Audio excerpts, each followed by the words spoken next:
All right. So I'm excited. And I'll just let you guys, I'm just gonna let you guys introduce yourselves because I think Yes, that'll be easier. we So can do that. here's Hi, I'm Shay. Be more. Hi, I'm Aleida. I'm from Costa Rica. And I'm calling mm, from California, Northern California, San Francisco. awesome.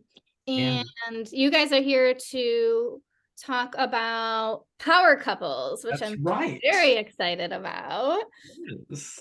Um, We, Elaine and I are really, really happy to be here with you, Stacey. We've had some awesome interactions through Messenger, yeah. and to be able to meet you in person and just know your heart, from the past, but then also getting to know you even pre-show. It's been really nice. Yeah, I'm so glad you guys are here. I've enjoyed your your same the energy online and all of that. And I really want to support your mission and kind of Thank help you. get the good word out there. And it's so funny because I have a friend, I think I might have mentioned this to you. I have a friend that I joke around with. How like I always wanted to be in a power couple. She always wanted to be in a power couple. So we like say that we're kind of like in a power couple. And so we have all these like little like business dreams that we'll maybe eventually do together. Right. That's so awesome. That's So great. yeah, yeah, and it's so funny. So then I see yeah, like the same language. I see you guys using the same language that I use, and I'm like, oh wow, there's like somebody else out there that uses these same words that I use. It's like yeah, this kind of crazy thing. Like, whoa. So yeah, so how would you guys so I think we all have our own idea of what a power couple Yeah. is. How do you guys see a power couple?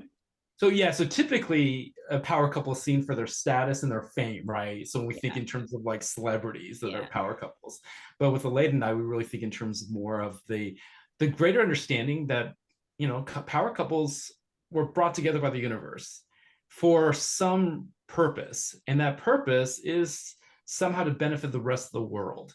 And so using whatever is unique to you, and then using that combined uniqueness and how to do that with common vision, common mission, common values. And that's where the synergy comes in. nice. Yeah. So I feel like I have to bring this up because you said like, the universe like wanting two people to be together. Like, how would you compare power couple to like twin flame or like those sort of I'm just gonna dive right in. Yeah, that's great. So I didn't actually believe in like soulmates for a long time in my first marriage, but Aleda actually changed that. So, Mia Moore, do you want to say something about? I mean, this is your opportunity to speak. Stacey's Yeah. opening this door for us. So, I'm all in. I'm all yeah, so ready. she wants to know. You can tell her our experience because we haven't Yeah. actually shared the Stacey with Ooh, anybody. ooh, I get the No, goody Not, I information. mean, yeah. So this is the juicy stuff. Ooh, I like it. well, I believe a lot in energy since I was a little girl, and I always believe in love and in mm, twin flames and soulmates. But I have a relationships, and I never feel this. But when I met Shay, I feel like the connection, and we talk a lot. I feel like there was a lot of communication. There was a lot of energy, and I feel it like I think I'm talking about this, and I'm thinking because I want to bring these feelings out. Mhm. My skin feels like because when you feel the connection with someone, it's like you find your infinite person. Like we believe in energy, we believe in your infinite self.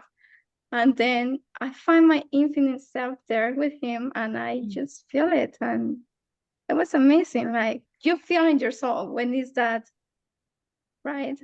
That's Well, awesome. Mia Moore, tell her specifically about the psychic that when what happened on that call. Like I'm Yes. wanting I Stacey's never wanting those talk about Stacey's this wanting to those details. Like, anyone. Only the both of us know because my family is very religious. They are Christians. So to them, this kind of thing is no case, no normal, whatever. But I believe in love, in God. I believe in love. I believe in energy. I believe in all the good around us. So I was on TikTok because I've been making videos and I had followers there. So I've been trying, and what you call media videos or whatever. Um, I see a psych was reading cards and said, okay, that sounds interesting. Then I text because a lot of people were writing like 300 people and you copy paste. And I said, I would like to know more about my life, my love, because she was talking pretty far about love. And she told me, oh, I had very interesting to talk to you. And then she texted me and I went to Instagram and we had a call, a normal call, on the phone.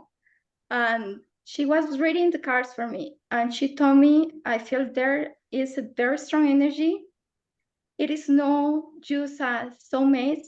It's not just a twin flames. It's something stronger than that. It's so strong, I cannot explain to you. And she started to cry on the phone. And she told me, this is no like a normal feeling. That this never happened to me before. And then she started to talk to me about my childhood and my past and about all this. But this moment tell me so much about us. Like I feel in the moment I saw him. I never video call. I never even send audios. To me, be here right now is like, wow. Yeah. So you had this psychic reading online, and so she shared about all this intense energy. So were you and Shay already together, or was this before you met? No, yeah, we had known each other. Yes. Okay. Okay. She was just confirming something. Ah, We were going through some ups and downs, and at one point she just was asking this psychic, like, so what's the read on us? And the woman gotcha. started crying on the phone. Yeah, that's crazy. That was amazing because like it's someone you don't even know. And she was telling me all these things right there. Right. So that was just the beginning of it, Stacy. Yeah, that's what it's. Yeah, like, so I'm kind of curious, like getting that sort of confirmation from someone, I'm guessing really influenced the relationship from there. That is no whole. Later, I don't know if it's too long. I don't know how much time we come in here. Just shorten to the main thing, but that's okay. The main thing, yes. I sometimes you think like, oh, probably she just talking, like. But I believe in all these things because my grandsister actually, when I was younger, she read cards and do these kind of things. So a few months ago, and we have like spiritual therapy, and we get like ancestral medicine, all these kind of things. I talked to my brother. He passed 9 years ago. He passed away 9 years ago. And then he told me, we always thought, he always told me, oh, your brother bring us together because we are very spiritual. We are on the same page. So I asked my brother, oh, he thinks you bring us together. And I was very happy. And he told me, no. And I was, what? He told me that your faith and your love bring him back. Wow. Bring him back. From where? You know what I mean? Yeah. And I believe about past lives and all these kind of things. So sure we are. Well, then later on, you actually saw your brother again in another ceremony, another medicine ceremony. Yeah. Okay. Yes. Yeah. And what did your brother say then? Yes. What did your brother say? What did your brother say more recently to you? More recently, he said, we're going to get our goals and our risks. We have step by step, slow step by step. That is what he says. Yes. Actually, yes. It's like that connection there. Yeah, you're right. Yeah, that's really powerful. It's really powerful to get that kind of message in a spiritual ceremony setting. And not many people believe about these kind of things, about energy or spiritual things or ceremonies, spiritual therapy, but you can know by just meet the person and you feel it in your heart. You can believe in God, you can believe in energy, you will feel it, and then you will feel the connection. You will have the communication and you feel it. Yeah. Yeah. And Alita, I'm guessing you are really in touch with who you are and yourself, I'm guessing. Would you agree with that?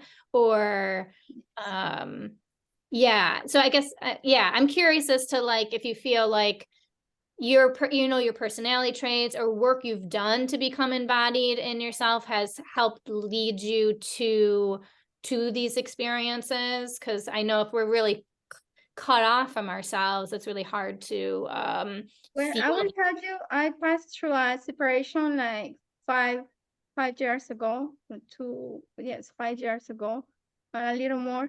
And then 2 years ago, I start to find myself, to know myself. Then I start to know, it's like, I'm a butterfly, I'm free, I'm going to fly. And I start to know myself. And I start to learn more about myself and get more into spiritual things like meditation and all these things. And I will tell you, like with that ceremony I had a few months ago, I start to get more intimate with my infinite self. I love that. And Yeah. that touched me and that opened my heart, that opened my mind, and made me feel like I want to be more open to the world. And but even before that, I was in the church and I was like for 5 years working with women and with marriages, and I knew what I wanted to do. I just was a little kind of shy because of my childhood. I couldn't talk too much. My parents was very strict. Like, so now I feel a lot more open. I know who I am. I know what I want. I know what Yeah. I know want and what I want to get.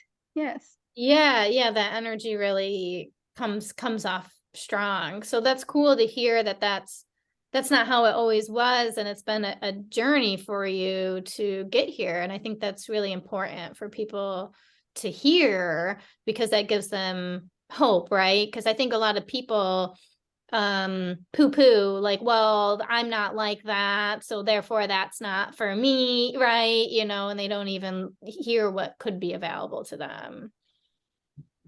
It's true. Yes.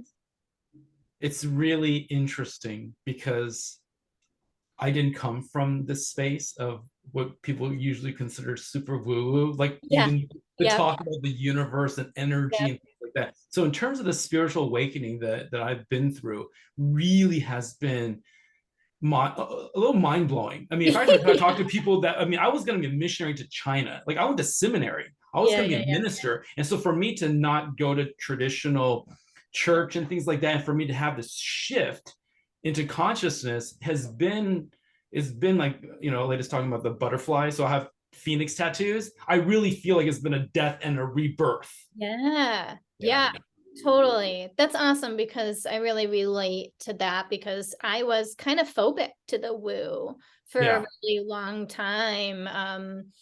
As far as religion goes, I was raised Catholic. I kind of stepped away from the church, later on. And then but as a therapist, I was very much, everything needs to be evidence-based, everything needs to be tested, so it's very much science, evidence-based minded. And I still have a lot of that mindset, but I was very judgy and wouldn't even look, it's like I wouldn't even look over here. And it's like, so finally, as I was working on myself more, I'm like, okay, I'm gonna let myself play over here, right? So I think that was kind of like some sort of inner child healing of, because when I was little, I loved crystals, I loved, like all this shit that I loved when I was little, that I kind of shamed myself for even being interested in, because it wasn't scientific. So I really let myself start to play over there.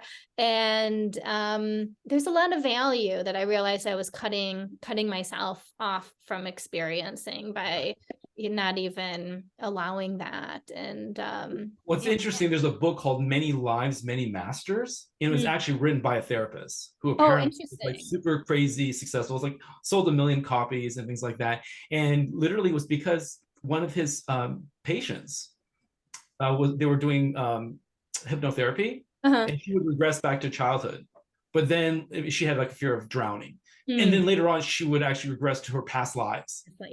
And he literally was afraid to publish his findings because he thought that he'd be shamed for all of this, right? But at some point after, I don't remember how many years, but he basically said that he just had to come out and share this was what was happening.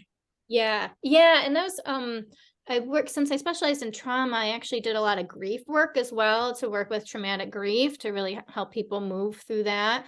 And so the interesting stories that I've heard, you know, through the grief stories have been very profound. And then, yeah, as I started opening myself up to more, just, yeah, like noticing so many crazy synchronicities, and, you know, just like all of these things of that life just becomes more magical. And part of me is like, even if none of this shit's true, if I have to choose between a very boring life or a magical life, I finally to the point of being like, you know what, I'm gonna choose a magical life. So I don't give a shit. This magical. This is how it is. That. I love that. I love it. And I think that, but I think there's still, even with that, though, you still have all that experience as a therapist, and you have all that knowledge as well. So I honestly think the fact that this really is the yin to the yang, right? Yes, I think there really is a balance. I mean, like for me, like I know a lot about neuroscience based off my coaching training. Yeah. And I honestly think the fact that there are things, like even when it comes to there is a God consciousness part of your brain. Right. Yeah. Right. Like there are certain things when they test that all presence moment, there is some science behind that. So yeah. There's a book called The God Part of the Brain, and it talks about well, like what could be or what seems to be happening when we're reaching death or death experiences, you know, and all those things. And yeah, it's just really interesting. So, but yeah, so anyways, I want to get back to the power couple, because I know I'm getting a little tangential. Just really quick though, in terms of like for us, I mean, in terms of clients, they don't necessarily have to believe in exactly what we believe, but there has to be an idea that there is a power that's greater than you because of the mystery. Because if there's not something that's greater than you, then everything becomes more rational logic. And then if there's no mystery, then where is the opportunity for infinite possibilities? That, I believe, is one of those key elements that's really important. Yeah, and I also think a mystery within the relationship itself, right? Like, I know I can't have those sort of feelings towards someone if there isn't that mystery happening, you know? Yes. I love that. Yeah. There's only so much that we know about the other person, even as we disclose things and we learn. And I think that mystery allows for that excitement, right? That novelty, That's awesome. So so I think in openness, knowing something greater, this greater consciousness. So when or how did you guys put this power couple concept together? And like, and I guess what are your hopes to do for people through this work? So I've been coaching for a long time, and through the time I've gone through a lot of different coaching programs. And when I met Aleda, I literally would just help her with whatever. So she has experienced multiple facets of the coaching experience. And so then later on, as we got into our consciousness of like, we came to a point where I literally said to her, I said, you know, this relationship cannot just be about you, cannot just be about me, can't be just about our relationship, it has to be something greater. I think that opened up this space of like, what is that about? Why are we together? And so when Aleda talks about like she worked with couples in the church community, marriages and things like that. And then for me, I was back in 7th grade when girls would come up to me and talk to me about their boy problems. 7th grade. And I literally had girls tell me like, you should be a therapist because of the fact that you're such a good listener. And so then after my divorce, it was like a parallel where all these divorced women would talk to me about, interesting. Right? Yeah, that's and so I think there was this feeling. And so then with Aleda and I mean, when we have a passion for relationships. That is one of our Venn diagram overlaps. Nice. Does that make sense? Yeah. So that's one of the reasons why, like for us, this is because we believe that families are the foundation of our society, right? Family units, right? Committed relationships are emotionally safe environments are Yeah. places where society then thrives. And so, not to say the fact that, like, you know, if you choose to be single, that's as long as it's a conscious choice, that's great, right? But I'm talking about in terms of, for us, from our own personal experience, because, you know, we've been divorced and things like that. Like, we don't want to experience another divorce again. Yeah. So now we're thinking, like, That's- how can we learn from the past? Yeah. Yes. Yeah, that makes sense. We pass through relationships when we know that relationship didn't work out, and we know one day pass through the same experiences, and we want help, and we know, you know, I would not say answers because we don't have answers, right? We are no gods or Right. coaches, but we want help because we have advices. We can tell them, you know, I can help you to do this. We can change things. That is possible. If you have the heart and you want to work it out, we can help you. We don't want you pass through the same things we did. Yeah. Yeah. Yeah. Yeah. And it sounds like because of your guys' history with the divorce and stuff makes it even more, hearing more passion coming from both of you as a result of, yeah, like this, not just I want this relationship to work, but I really want it to, you know, to be, this greatest thing and this huge, I don't even have the words, but it's like the energy is just coming into me instead. Well, I think part of it is that for us, we know how painful it is. Yeah. Like, this is not just something you read in a book, right? You can read marriage books.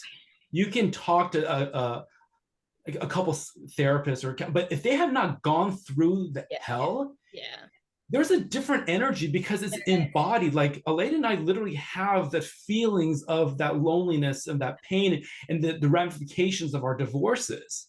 And we now understand, like, what it feels like to actually be on a same page about certain things. Yeah. So we feel that in our bodies as well. Yeah. Right. So that's why I think that when we speak about things, the passion is because we've experienced both sides of the coin. Yeah. I was in a call a few days ago, and I did. Normally, we go to ask, did you see therapy? Did you see psychology? The wife told me, no, we didn't, because they will not understand. Probably they just studied, they don't have the experience. And I said, yes, I understand that. You need someone to have the feeling. They know what it feels like. And in the moment, I just was like, oh my gosh, I feel so much pain for them. And I told mi amor, I just want to help them now. I feel their pain. We need to help them, like, because we know what we pass through and we feel it. Yeah. I think that the embodied experience is important. And again, you guys are in touch with that embodied experience, and I think that's important. Have you funny because go ahead. No, just Elena was talking about her visions that she had of her brother. So I actually had this conversation with the universe. And what I said to the universe was, I know you're tired. How can I help? Literally, that's what I said to the universe. And the universe repeated the same 3 words over and over again: balance the equation, balance the equation, balance the equation. And everything in our society that feels off in terms of environment or racial or economic disparity and things like that is just a symbol of the imbalance. And so what I said to the universe was, I thought the fact that my ex-wife was the one to help me balance, that we would work together to balance the equation. And I heard the fact that that didn't happen because of trauma, process trauma, ego on both sides and things like that. And so the universe asked me, like, do you want Leda to help you to balance the equation? Oh, cool. And I said, yes. But I saw Leda also has her own growth areas. And the universe says she will learn. I think this is part of the idea that when we talk about feeling like that you came for a purpose, I mean, this is like deep within us. So when we get to arguments, then the question then becomes, remember that there's a greater mission, there's a greater vision, there's something that we're a part of. Does that make sense? It's not just about our current uncomfortable feelings, our current misunderstandings. It's the fact that if we don't do this, then we will feel that expression of the what why we've been brought together. Yeah, I think that's where the spirituality has this unique component Yes. that I couldn't necessarily bring in as a therapist, right?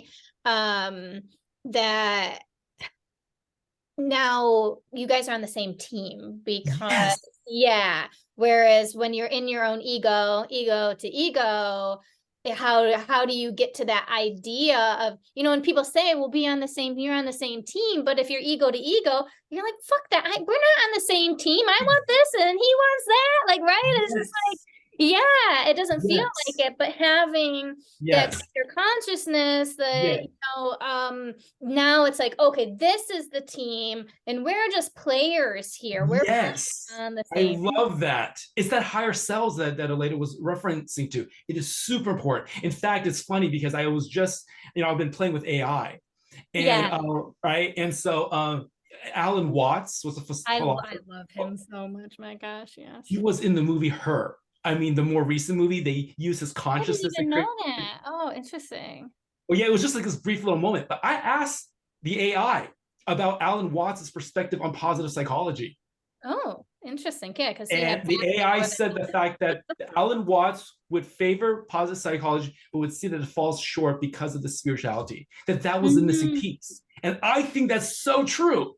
Yeah. There's only so far you can go. You can go to human ingenuity and human creativity. But beyond that, there has to be something that is so powerful that you submit to that uncertainty, that you submit to and surrender to something that you cannot quantify. Yeah, I agree, because that's kind of where I kept hitting a wall, you know, like especially with anxiety. It's like at some point you gotta trust. Yes. It's, you know, at some point you just gotta trust. Yes. And there's not any amount of cognitive behavioral or even embodiment work, you know, like you can do all of it over and over again, but at some point you just gotta take that leap.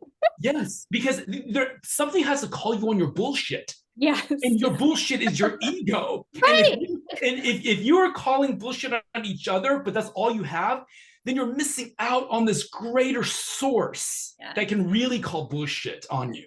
Yeah. Oh, I love it. Oh, you guys are speaking This is bullshit in love, right? Like literally, yes, no, yeah, yeah, divine love calling bullshit on you, right? That's yeah, what. yeah, no, and that's what I feel like I do with my clients now, and it was interesting when I really started opening up, and I stopped thinking about what I was gonna say or what intervention I was gonna do, and as I started just letting whatever came in to come out, like I never needed to contact a supervisor anymore. People were improving at like crazy rates because it wasn't me. I wasn't doing shit. I was just letting it go through.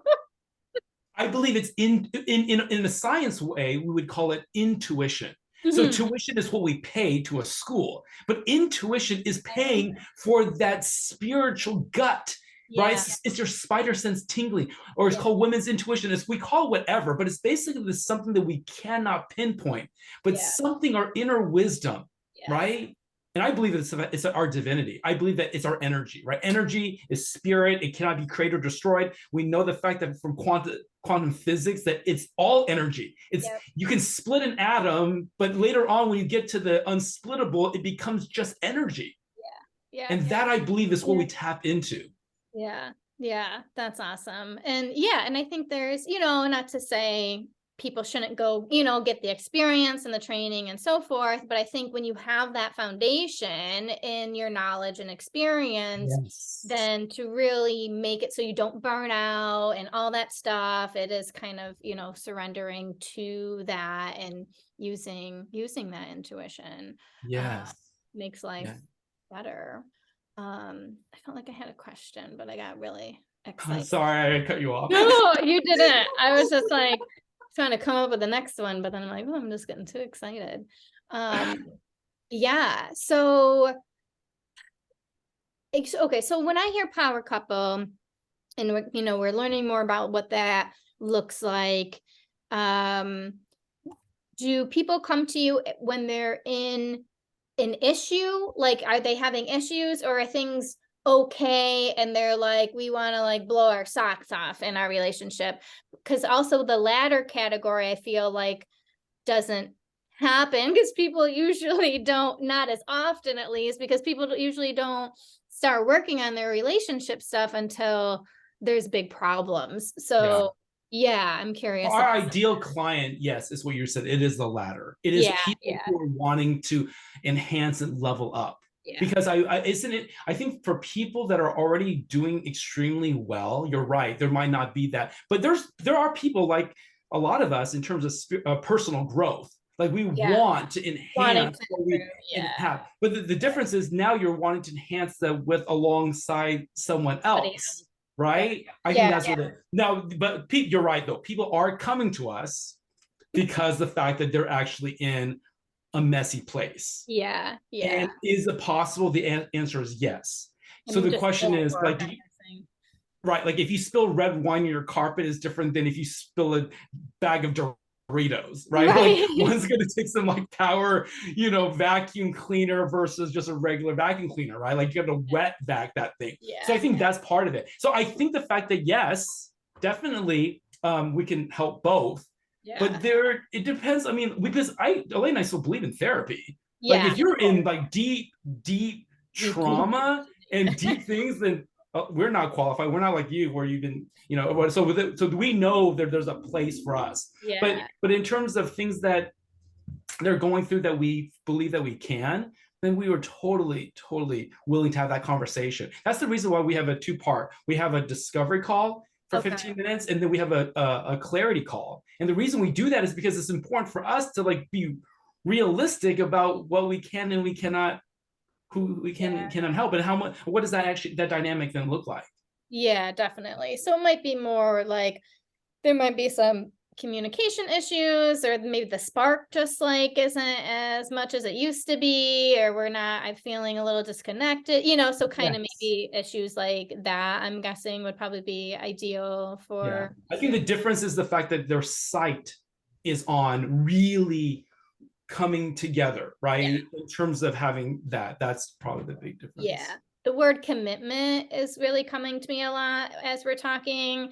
And that sounds like a huge foundation, like both parties being totally committed to doing the work and showing up and wanting that 100% without any doubt. Yes. And also it's very important they know their love languages. Because they know their love languages, we say, for example, my principal love languages are physical touch and quality time.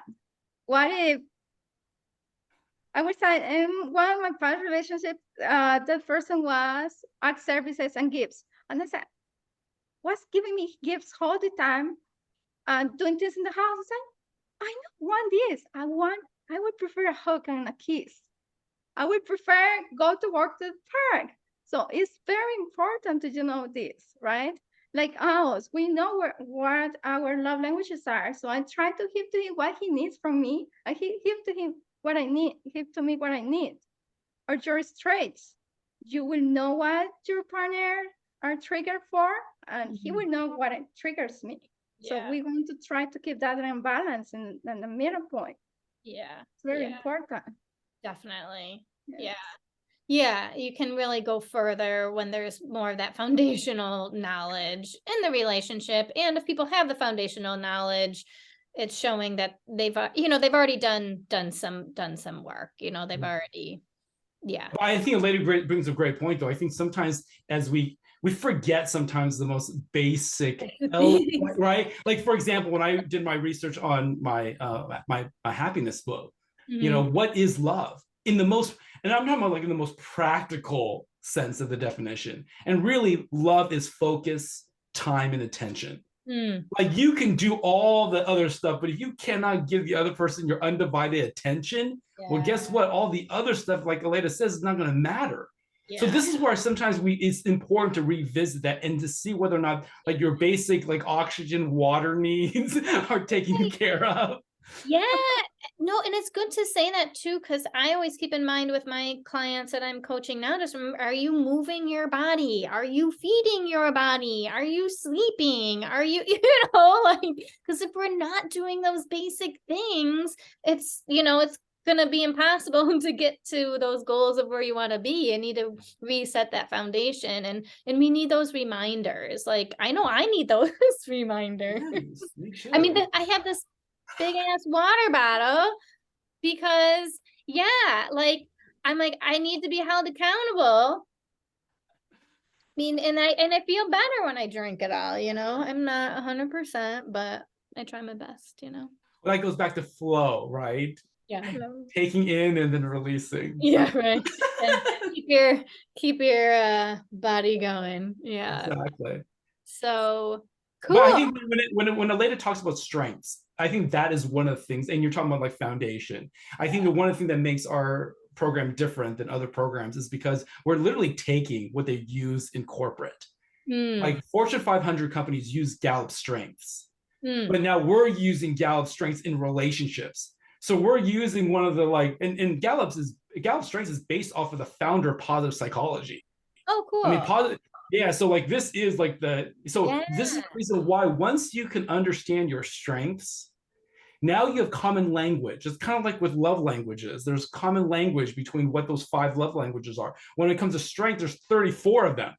So now we can, and then within the 34, there's actually nuances of how those 34 in themselves and then how they interact with each other. Oh, interesting. So now we're offering really really precise. So for example, in my top 10, Elaine and I both share achiever. Okay. Achievers like to check things off and get shit done. Achiever is actually #1 in the United States. It's #1, right? Yeah. But Aleda's achiever expresses itself as the motivator completer, the motivated finisher. Like she wants to get things done. Gotcha. Not me. My achiever is the productive doer. So as long as I'm doing things, I feel like I'm achieving. But for her, she's like, when is the deadline? When are we? See how it's different? So even though you can look at an assessment, right? Unless it's just like a doctor who's looking at an x-ray, right? You want the doctor that can actually like zoom in and see exactly where those, right? So, but then that takes training. So this goes back to, it's not just intuition. There is a level of training based, right? Like I've been trained by Gallup and I've had my own experience and I continue to study strengths. See how there's a difference? Yeah, exactly. I love it. So I'm curious, my hypothesis, you can let me know, I love this. Would be that if we have the same kind of overarching category, but a different nuance of how that shows up, I'm guessing there'd actually be more conflict there versus some different strengths, because we're more nitpicky of like, well, if you want to achieve it, well, why aren't you doing it like this? Or why aren't you doing, versus when it's like, oh yeah, they're just into, you know what I mean? Like they're just into doing their own thing, and you can easily just it's easier to let someone be themselves when they're doing something like you don't give a shit about, like, oh, he's out there woodworking, whatever. You know what I mean? But I would guess that you would find more conflict within those nuances, but I don't know if there's any. What do you think? Because we have so many in common, there is definitely truth. Now, granted, when people are extreme, we actually see that is actually more challenging. Okay. But with Aleda and I, we do find what you just said to be true. So in fact, she just got on me recently about this, and so this is why it's so fun. That's why I think she's laughing. So do you want to explain what, even because we literally have so many of our strengths in common, like to where statistically it looks unusual, which goes back to what the cycle reading is like. But Mia Moore, tell her about what is the thing that makes us where there's a little bit of friction. Wow. We're a lot the same. We have a lot in common, but sometimes when he is too high or too low, then we say, no, you do this, or we always I don't know how to say. Okay, so I'll use she'll understand what I mean by this. You have restorative I do not have restorative in my top 10. I have maximizer. You don't have maximizer in your top 10. So restorative is I like to fix things and get them to its original space. Okay. But her nuance is the fact that she has other strengths and wants to make it original as well. Right. So let's fix it and bring a little bit of originality to it. Right. But it's still so I have maximizer. Maximizer is I hate broken things. I want to take something that's good and just make it like fucking amazing. Yes, and he wants the better, the best, and the best, on the top of the best, on the top of the best. And right. So one of the shadows of maximizer is perfectionism. Yeah. So Elena will then get frustrated at my perfectionism because she has that achiever that wants to get it done, and with a maximizer, it's never done. Do you see there's always, there's always a work in progress. Exactly. But see, this is where like until we did our strengths, we would just continue to trigger each other. But now it's like we turn on the fucking lights and now we can see what's in the room and why we're tripping over shit. For example, I try my best and I don't. I finish my work. I say, no, we need better and better and better and better and better. I say, my love, right now you are in your maximizer. You have to put a little down. Do you see how that language? It's almost like she has a superhero team. I have a superhero team. And when one of the superheroes are a little bit taking up and overutilizing their superpower, then you basically say, can we chill the fuck down a little bit in the most nice way, right? And that's what she did to me today. She literally said to me, like, your maximizer right now is needing to take a breath, right? Like that kind of thing. And I'll say to her sometimes, I really, really need your positivity right now. Like, right? Like, and I have positivity too, but I'm actually asking her to be positive with her restorative.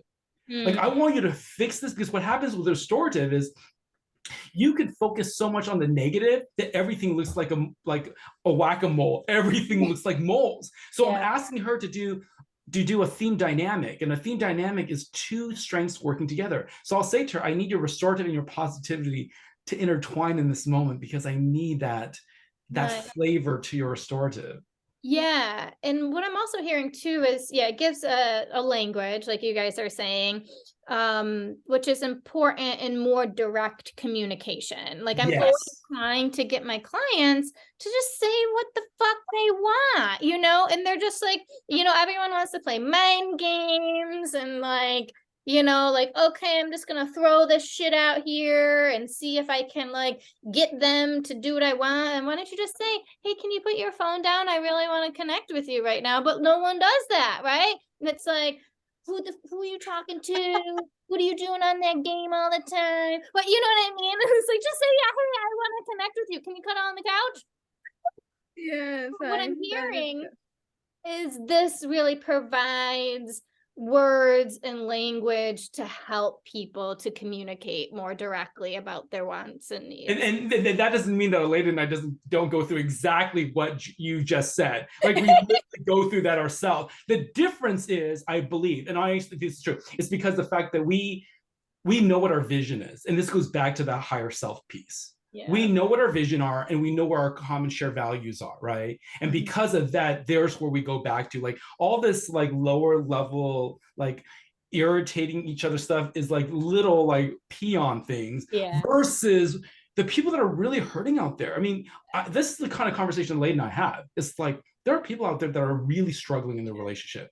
So if you and I are going to fight over these, like, these little minute details, like dotting I's and crossing T's, when other people can't even like find their pen, or they're scribbling all over each other's book, right? Like, come on, like, that's what I'm saying? So I think that's part of it. It's like, there's a reason why we're together. And part of it is actually us working through these little speed bumps is actually a reminder for us to stay humble and to understand that when our clients are going through things, to remain human in all of this as well, right? Because if we were all like perfect all the time with each other, no one would be able to relate to us, because they'd be like, that's too shiny, right? That's way too shiny. Like, you ever go to a person's house and they've got plastic over everything, you're like, I can't even, like, is this house even usable? Like, yeah.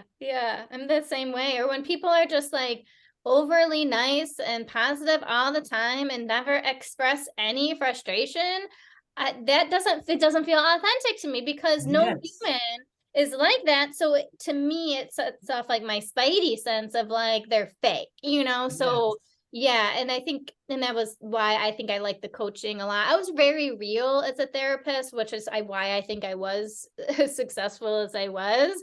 But I was always pushing those boundaries where this feels so much more natural and real, because I'm like, yeah, that would piss me off too. Like, my clients are like, oh yeah, thanks for, I'm not crazy. I'm like, no, you're not crazy. I'm like, if you're crazy, then I'm crazy. So we'll just be crazy together, Yes. Because I think part of it is in a relationship, there's a Chinese saying that the teeth and the tongue will bump into each other, meaning you're actually going to bite your tongue every once in a while, just because it's in close proximity. Like you're going to step on each other's toes is a part of the journey of being with another human being. Yeah. Yeah. And I think that's a good point, because I think, especially because, during the early phases of relationship, when the oxytocin's really high and all the dopamine, you get in this idea that it's just euphoria all the time. And then that perfectionism kind of comes in and be like, well, isn't this supposed to be perfect? Aren't you supposed to be my savior? Aren't you going to be my saving grace? And again, I think that's where that triangle with the conscious, God consciousness and all that kind of help not put your partner on that pedestal of being the savior. Yeah. And the only thing that helps late at night, and this is the shortcut, is literal profanity. Yeah. Because profanity, it literally helps to bring the emotion out. And then you're like, oh, this is serious. Like, right. And we're not using profanity to hurt each other. We're using profanity as an exclamation point. Expression. Highlight, bold, italicize, right? And then there's a different energy when you say those things. So, and I think there's because there's an authenticity piece there when we use profanity in that way. Yeah, definitely. Yeah. Because the lady used to not use profanity, by the way, until she was a good Costa Rican girl who went to like church and things like that, and now she's like, fuck this, Yes, I was a kind of girl. I grew up in a Christian family. My dad is almost a pastor. He don't believe in energy. He don't believe in past lives. I told like they say the black sheep in the family. To me, say silly was a bad word. My parents don't like it say silly. Imagine that. And stupid was a bad word for me. So. Oh yeah, there we go. Like it's kind of like that. Yeah. Then I come and say those words, and I have a complaint with one of my sisters and say to her, okay, let me a piece and no words. And I thought, okay, I feel so much free now. I feel like I'm fly, and I start to chant a lot because I feel free from focus. Yeah. No, yeah, I really relate to that. Yeah, it was, and my parents were pretty strict with that. Or even when I got older, I would try to like experiment with frickin', and my mom would still get mad at me.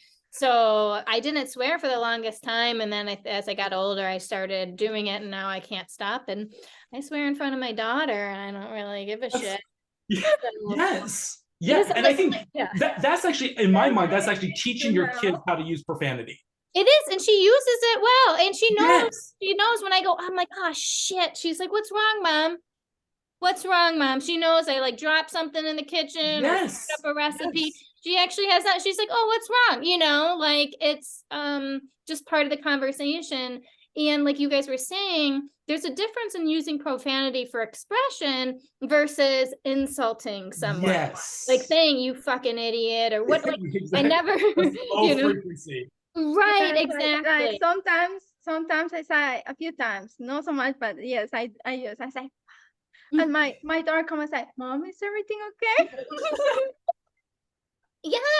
Yeah, and it's just like, this is just language. This is just communication, and it's a means of expression. It's funny because me and more, Stacy and I, originally we were gonna do a whole swearing piece. Yeah. And that's what the original conversation was going to be. And what's interesting is because so much of this comes from that book, Swearing is Good for You. It's the neuroscience behind swearing. So I was even just watching the author talk about swearing. And you know what they found out? What? Monkeys, right? You know how they teach like they can do some sign language? Yeah. So what they did was they taught the monkeys the word dirty, as in like, you know, when you shit, it's dirty. So there was a specific sign that the monkeys started using, but then they started using that word dirty to say things like, oh, dirty monkey. And they were basically using it as profanity. So the reason why this is so important is because the fact that profanity is a cultural way of connecting or disconnecting with one another. Yeah. And because profanity is not located in the linguistic part of your brain, it's located in the emotional part of your brain. It's communicate, and AI does not know how to do this. Because AI does not understand those nuances, and because programmers usually do not want your AI to be like cursing at you depending on how it's used, right? So this is where we as human beings, we know what we're trying to convey. Or even a monkey is like trying to convey a feeling, right? And the one this woman said was this: when you're a kid and you have like zero power because you're like dependent on everybody, but suddenly you say things like my niece, she uses the word butt cheeks, and when she says it, we all crack up, right? We all crack. So that's power.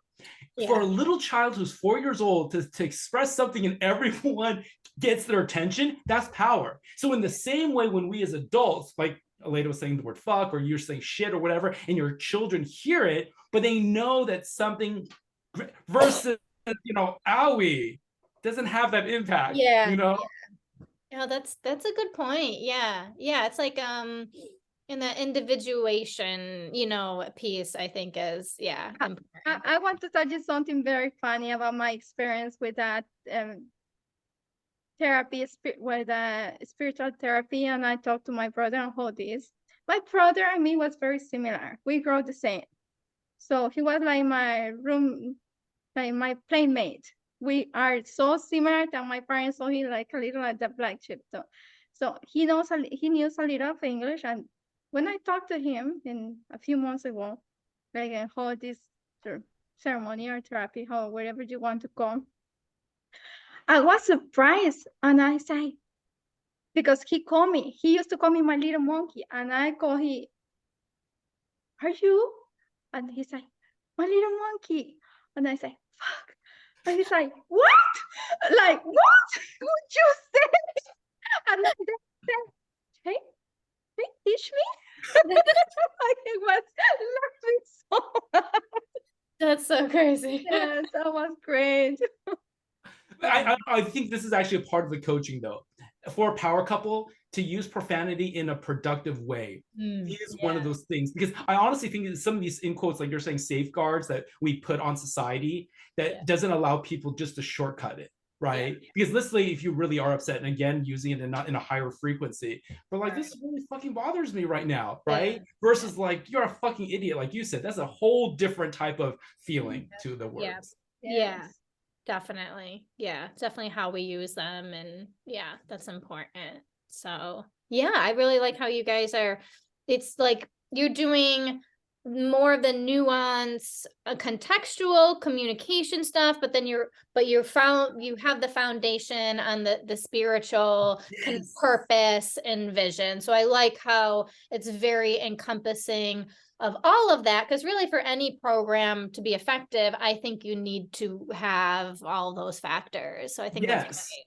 Because initially I was really wanting to focus on human sexuality, but the problem with human sexuality without the context of spirituality and all these other pieces, it can literally just become any regular, like, you know what I'm saying? There's so many programs out, or coaches out there that will just talk about pleasure for pleasure's sake. But for Aleda and I, we don't think of pleasure just in that context. We think it is an expression of our divine union, our divine connection. So now it's a whole different way of experiencing one another.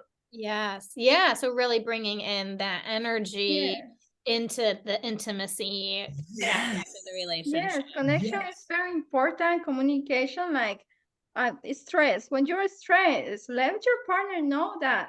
And sometimes I tell mi amor, I feel stressed, or my body hurt, or whatever. Can you tap on me, please? Or I feel sad. Can you tap on me, please? Yes. So think about what Aleda just said. So that whole thing about I have a headache, so let's not sleep together.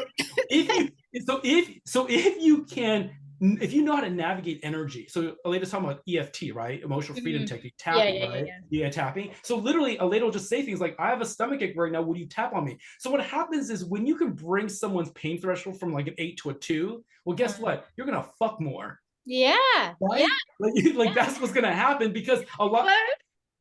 But talking a little on that side, sometimes when people say, I had a headache, I cannot do it, I was like, I don't think so. Because in my personal experience, if I had a headache, I need it. Remember, Aleda's number one love language is physical touch. So right, yeah.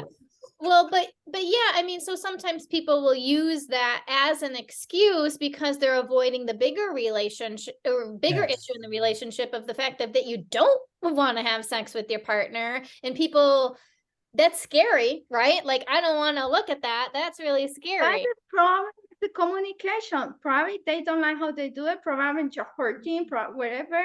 You don't want to talk about this because to them it's shy, or they feel like, oh, it's better not like this kind of things. He may feel bad or upset. No, you have to talk.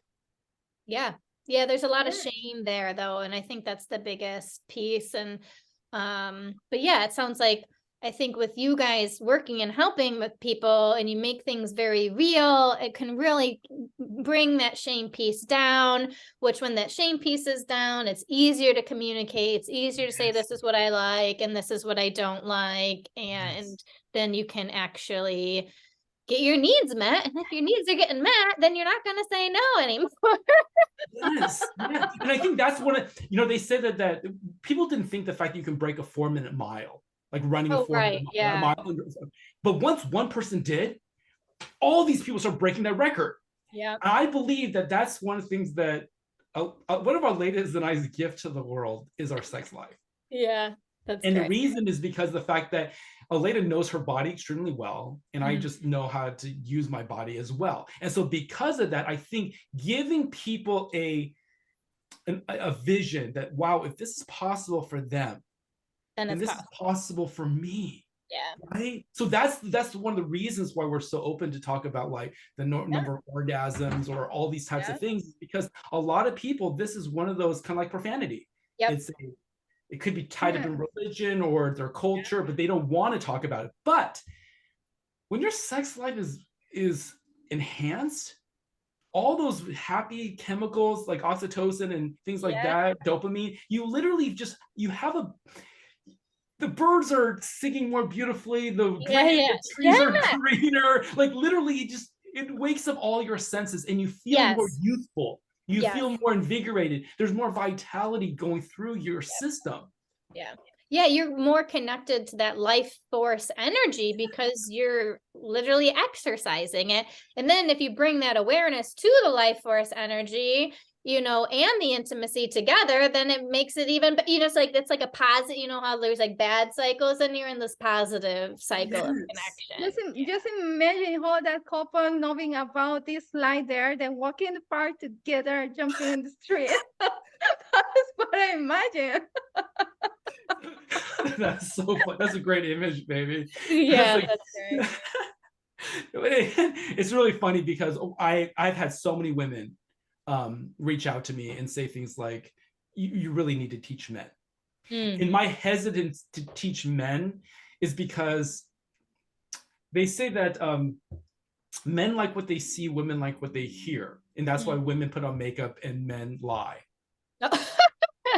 I don't know if that was Jim Carrey or someone who said that, but basically I think there's some truth to that. That's one of the reasons why, because after my divorce, I discovered the fact that I can help women orgasm through my voice, right? Yeah, I remember you had shared that. Yeah. So because of that, like that's not something, it's like Prometheus and fire. Like I don't want to just hand out a lighter to everybody. That's not a good thing. They might start a forest fire, right? Unintentionally or intentionally. So that's the reason why for me, when I hear women talk to me and they say to me, I really like this guy.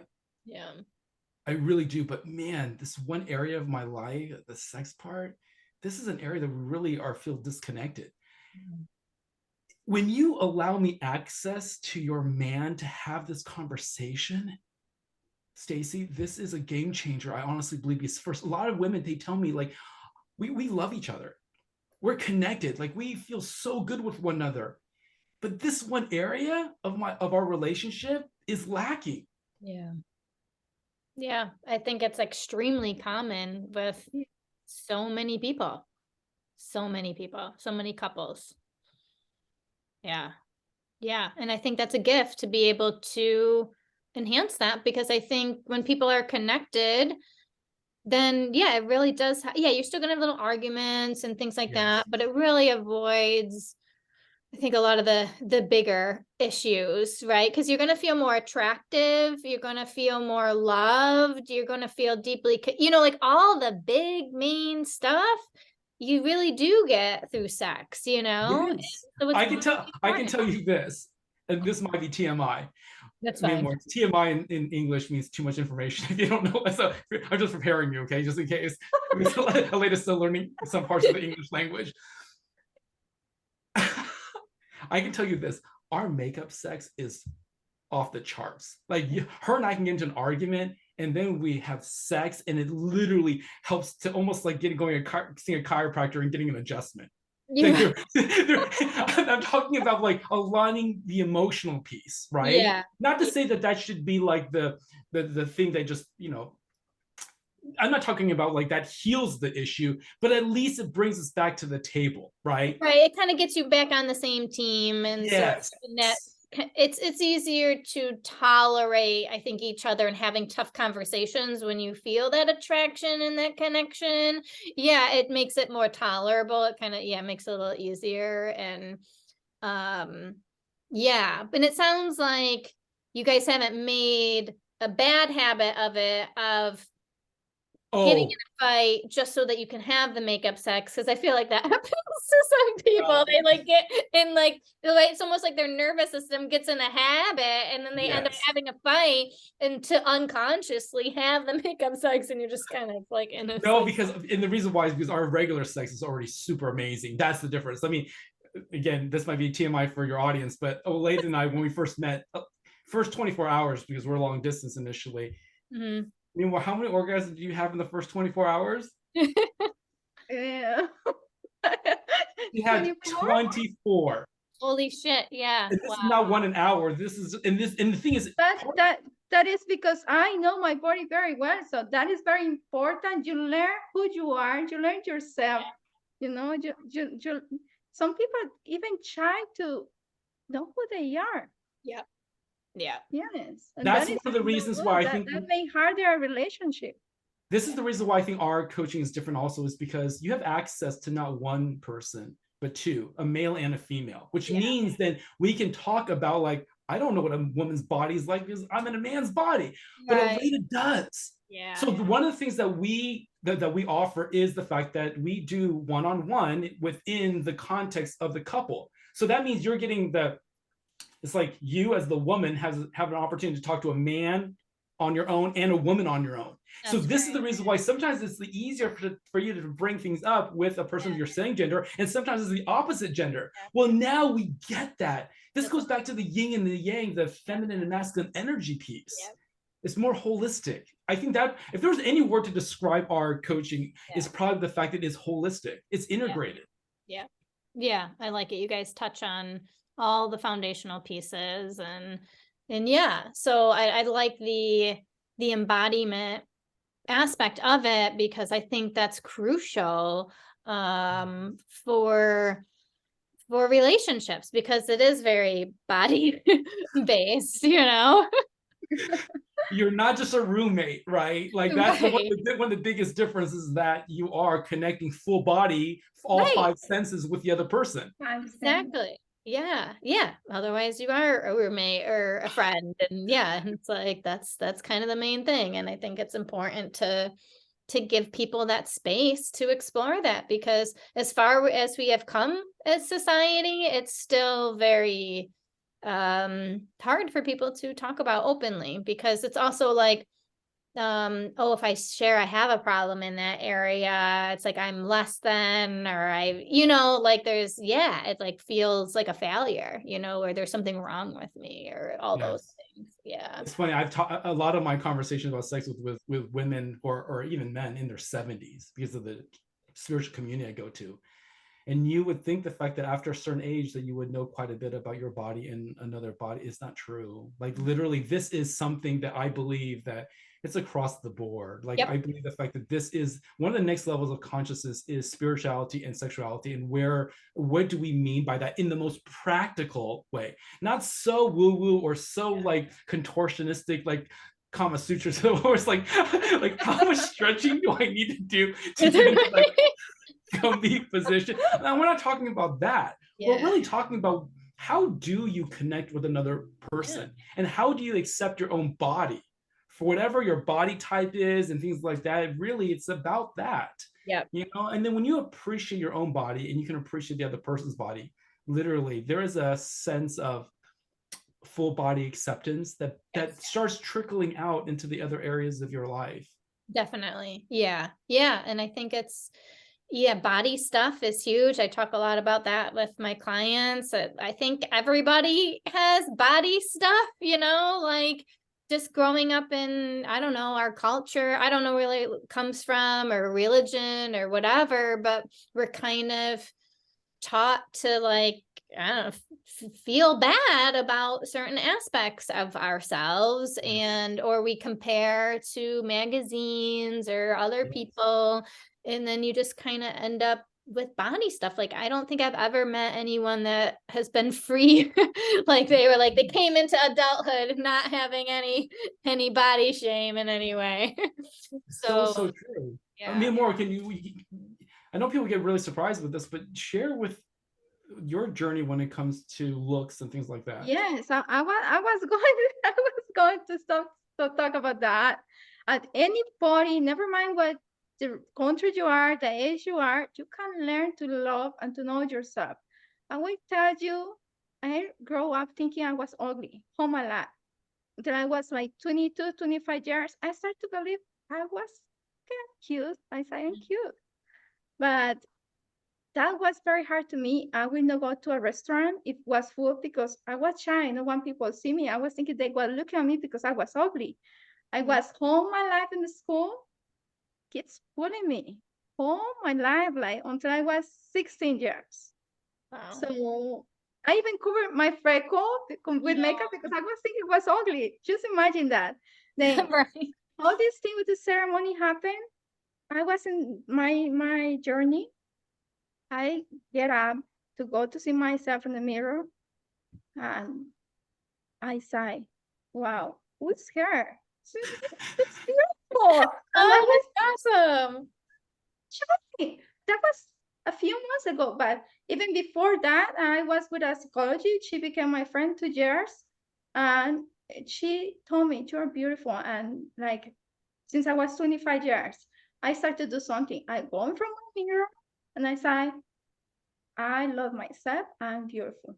I start to accept myself, but I still didn't see me in that way. I just say, okay, you will tell me, you're beautiful. I was like, cute and normal. That is what I say to him when we meet. Cute, I just normal. And then that day, I look myself in the mirror, how my skin looks like.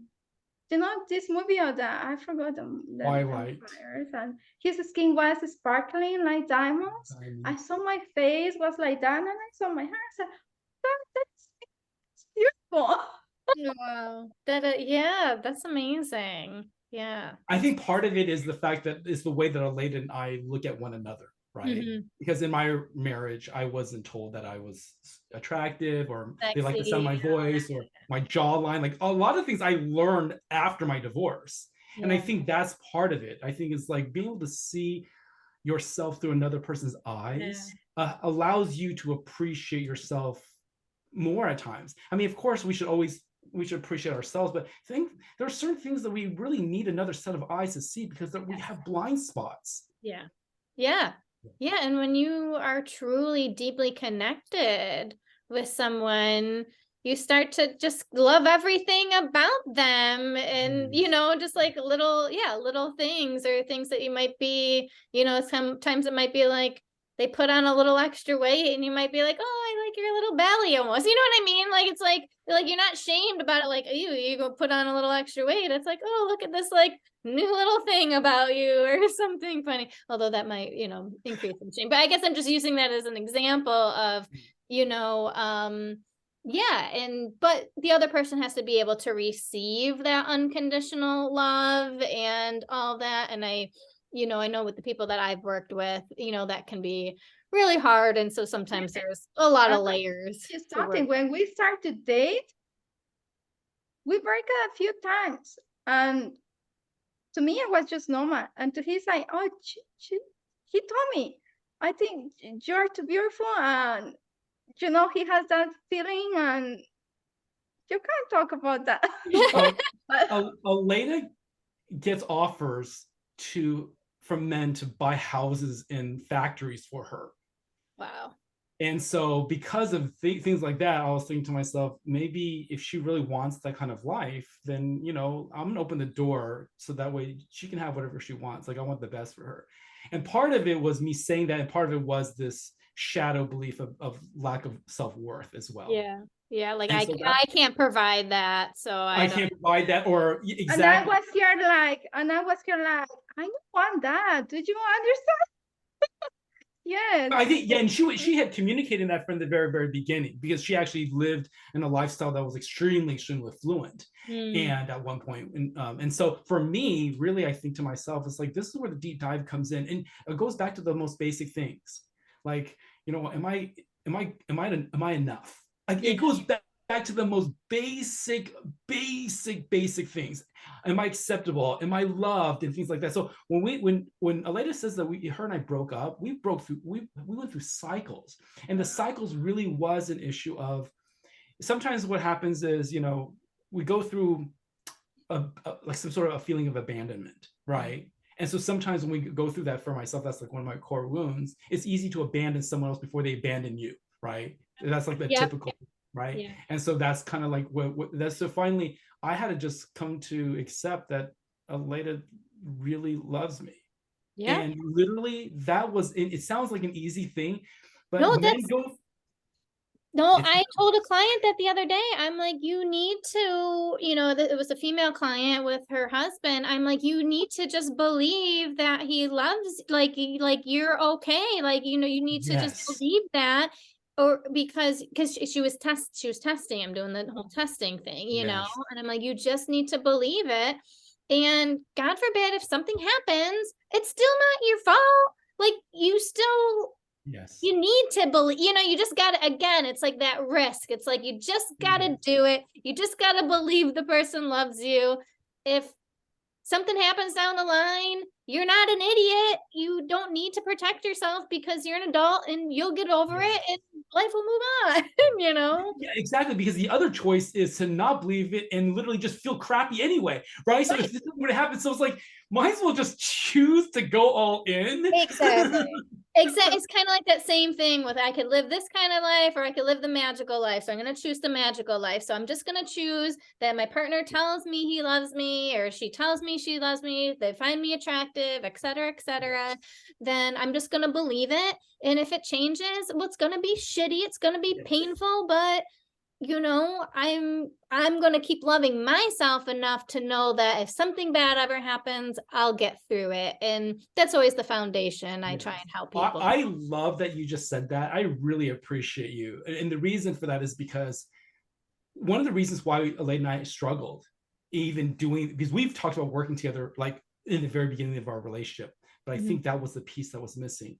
We could never like come out to the world as a couple if there was ever doubt the fact that we would not be together, right? So part of especially my inner work in this space was knowing the fact that like I could count on her and that she can count on me, because if we're really going to help other couples, then we need to be able to have our strong foundation, right? Yes. Yeah, it's important. And I think, and then the foundation underneath, the couple foundation, is just that self-love foundation. Exactly. Yeah. Totally agree. Because that's a lot of pressure, I think, on people in your guys' situation, right? And it's like, but you know, we can always be 99.99999% sure. But again, that's where that mystery always comes in. You never fully know. No, I totally agree with you. There's always risk, right? There's You're always right. risk. There's always risk. So this is where, Yeah. like, you have to. I was reading somewhere that even when it comes to metals, right, like gold, it's like 99.99 whatever. It's like even within like nature, nothing is ever 100%. Right, exactly, exactly. And the thing is to not carry shame if God forbid something happens. And Exactly. that's kind of how I try to encourage people, because I don't think anyone can say for certain, you know, what if you have what if you had one of these spiritual experiences and something happened and your brother's like, get the fuck away from Shay, he's terrible. You know what I mean? Like, you don't know. Like, like this shit could, but yeah, the chances are like, they're probably not going to happen at all. Yeah, But you I just think, have to believe in yourself, believe who you are. yep, That is it. exactly. Exactly. Yep. You got to just commit to that and keep showing up every day. And I And like think you said, like what happened in the therapy with my brother, I was not expecting this. You thought I was expecting to talk to brother? Forget it. I say, I thought, Che, what the hell is this? I talked to it's so crazy. Yeah. That's Stacey, awesome. thank you, when we're sharing that, because she really was surprised when she told me like her conversation with her brother, because I truly believe that from our conversations that I felt her brother's presence. After my grandmother died, I started feeling presences like I never did before. And I literally told Memoir that I said, I think your brother's the one that brought us together. I truly believe that, until she said that otherwise, that it wasn't him. And yet, of course, so this is us pivoting. And I think that's part of life, is to pivot and pivot and pivot. And right now, this is what we know, and this is what we know to be true. Because that's all that doesn't matter if it's business or whatever it is, your relationships, there's always that. Because if anyone wants you to be 100% certain, we would literally be in paralysis. We wouldn't be able to move. Exactly. Right. And that's the thing. And that's why, so like with anxiety and all these things, at some point we just have to trust. We just have to take that risk. We just have to move forward. And I like that you're bringing that into relationships, because you really do have to just kind of get up every day and choose to be in this relationship together and committed together, and do that every day. And then the magic happens, right? Yes. take your experience and save them like treasures. Yes. Yes. There's an honoring, there's a valuing, and all of that. I think what happens is when people take each other for granted, I think that becomes the challenging piece. So the hack for that is literally to go into observer mind. In Zen Buddhism, they talk about observer mind. So when you can go into third person and just say, you know what, for this moment of time, I'm just suspend the fact that I'm actually not in a relationship with this person, and just see them through other people's eyes. And then you start appreciating, like, oh my gosh, this person's so amazing. And then come back to the relationship, right? Yeah, right. And then you're like, oh my gosh, I'm that person that they want. How cool is that? Right? Yeah, definitely. Yeah, they're stepping out of their ego and kind of, which makes sense. So cool. Yeah. So I know I took up like a lot of your guys' time. So thank you. Thank you, Stacey. You're amazing. Thank you for your time. Thank you very much. Yes. Yeah. I'm very thankful. Your deep wisdom and your experience and your genuineness shines through, how you hold space. So really beautiful. Thank you. Same for you guys. I'm so excited to be connected. I enjoy a lot the time. And I'll when I post this, I'll have all the links and everything. So I'm gonna stop the recording.